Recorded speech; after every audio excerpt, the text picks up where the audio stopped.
What's up guys, Sam here and welcome back to the channel and another merch design video. Now I have to be honest with you guys, when I sat down to make a design for this tutorial, I came up with something completely different to what I'd actually intended to make. But it actually came out really cool and it's completely different to what I've got on the channel already. Sometimes when things don't go to plan, it can lead you to creating something quite unique, even if it's frustrating as hell. Guys, if you like the video, please remember to leave a like and subscribe if you're new to the channel. Thank you so much everyone for the support so far. I really appreciate it. Right, let's hop into Photoshop.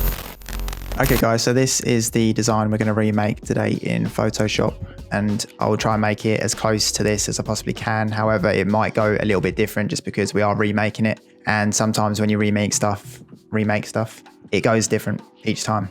Trust me, I'll do it a lot. So let's head up to File and New and set up our canvas. So I always use the same for t-shirts, which is 15 by 18 inches at 300 DPI.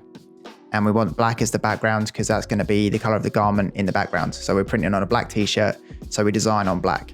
Okay guys, first things first, let's get the text onto the design.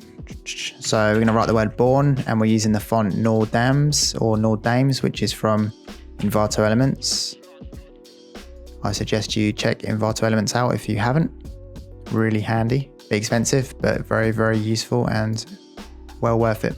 So let's position the font around about there, I think would do. All right, perfect. Now what we want to do is right click on the text layer and go up to convert to shape.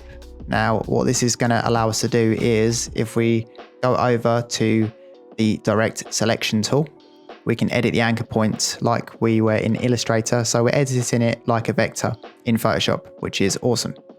So what we want to do now is highlight the bottom of the text, because this is what we're going to drag down. So make sure you've just got the bottom selected. Hold Shift, which is going to allow us to drag it in a straight line and drag the text down like that. Simple. And it creates this pretty cool effect. Well, I like it anyway. As long as it's kind of still legible. Some words just completely mess up and you can't read them anymore, but this one I think works. You may disagree. Okay, let's add the other type. Word free. There we go, cool. Let's adjust the size. All right, cool. Now what we're going to do is make free an outline. So we're going to take the fill out and add a stroke back in, which is going to give us the outline text look.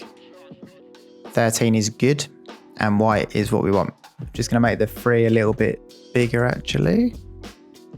Now we're just going to make the rectangles at the bottom of the design. So head on over to the rectangle tool and make a rectangle of any size, and then adjust it to meet the text properly. Nice. And something long. We'll go for that for now. And then Control T, right click and distort. And then from here we can drag it over like this and make that cool little rectangle shape that we have at the bottom of the design. So I think I had it over this side actually for the real design. So I'm going to put it there. Then we're just going to duplicate it. Awesome. So now we're just going to need to highlight all the rectangles. Control T, hold Shift, and we can drag them all together to actually be the right shape. Awesome. Now what we need to do is duplicate all of these layers. Drag them to the other side. Control T, right click, flip horizontal, and then line up with the top text. Now if we merge all the rectangle layers together by highlighting them and clicking convert to smart object, it's probably just the easiest way. And then we can take the fill out and add a stroke, just like we did with the free text. Here is the bird we're going to be using for the design. It's quite high res, well it's very high res, so it can deal with a little bit of stretching out like this. And go up to select subject, and then apply a layer mask. And that's going to pretty much cut it out. I think it's done quite a good job actually. Oh, between the legs, yeah. So we need to clean that up. And then I think that is pretty much it. Let's just turn off the text so we can actually see. Okay, so to clean it up, I'm just going to go in with a brush and sort it out.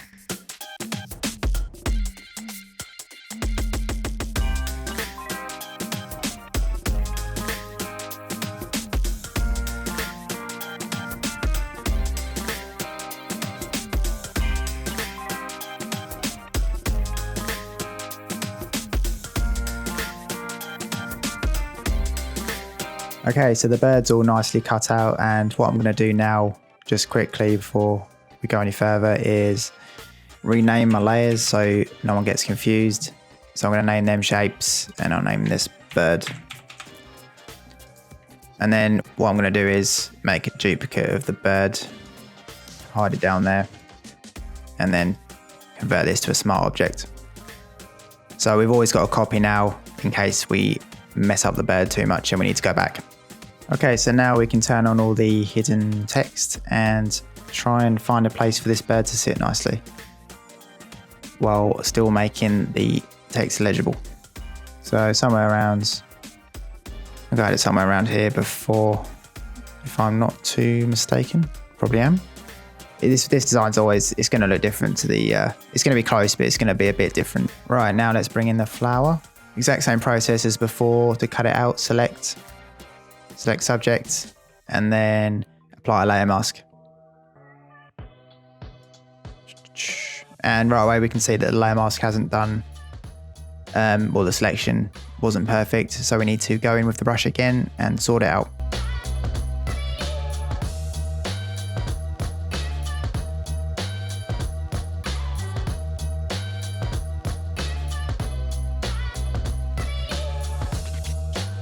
Okay, so let's make a duplicate of the flower, just like we did with the bird, just in case we mess things up too much. And then we're going to convert the flower to a smart object. Awesome. Let's turn all the layers back on. And let's position the flower.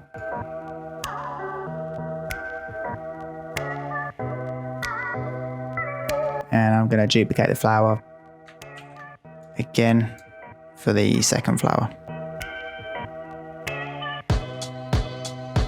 It was something along those lines. Okay guys, so the basic design is down now, and to go from this to this, we want to find an abstract texture to apply to it. So I'm going to bring in the one I chose now. So this is the one I chose to use, but you can find these all over the internet on Pexels, which is a free stock website.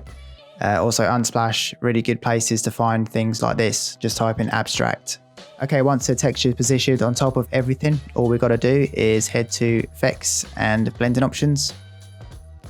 And all you've got to do here is turn off the green channel, and everything comes through and we get this really, really cool effect.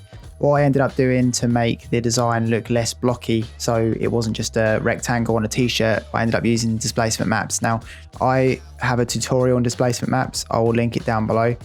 And what I did was just add a little bit of distortion, erosion, whatever you want to call it, to the edges of the texture.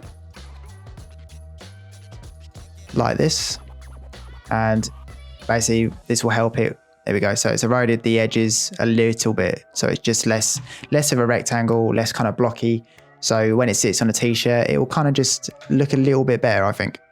Last but not least, I added in one of Fuller Mohagan's merch design textures that he sells on his website. They are specific for t-shirts, so it's very, very handy.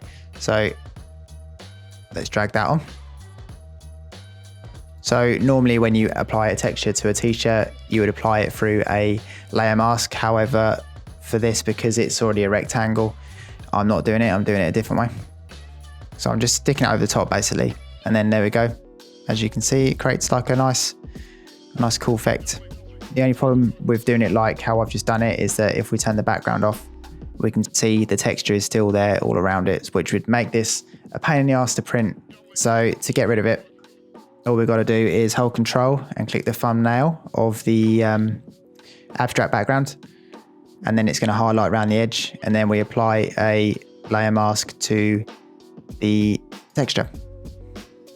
And then there you go, it gets rid of it, and now it's all nice and neat around the edges. Luckily, I just remembered that the texture, the grunge texture wasn't the last thing to do. The last thing to do was to play around the levels of the flowers and the bird, which was, on this design at least, is the last thing to do because we're applying a lot of textures over the top of the images. So I wanted to play around with the levels last to make sure to kind of balance everything, if you know what I mean. So we'll do that quickly.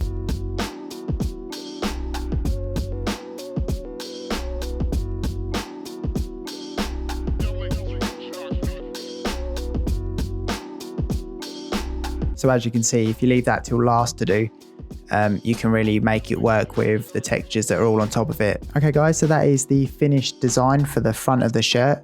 And here it is mocked up, looking realistic. All I did for the sleeves was using the same type, typed out Born Free along the sleeve, and exactly the same here, but outlined. And then I made some more of the shapes that we've got down here on the sleeve. So pretty self-explanatory really. No need to really go into much detail about it because we've already done it in the tutorial. So that is it. Guys, thank you so much for watching. Remember to like the video if you found it useful, and subscribe if you want to see more merch design tutorials. Take care, and I'll catch you next time.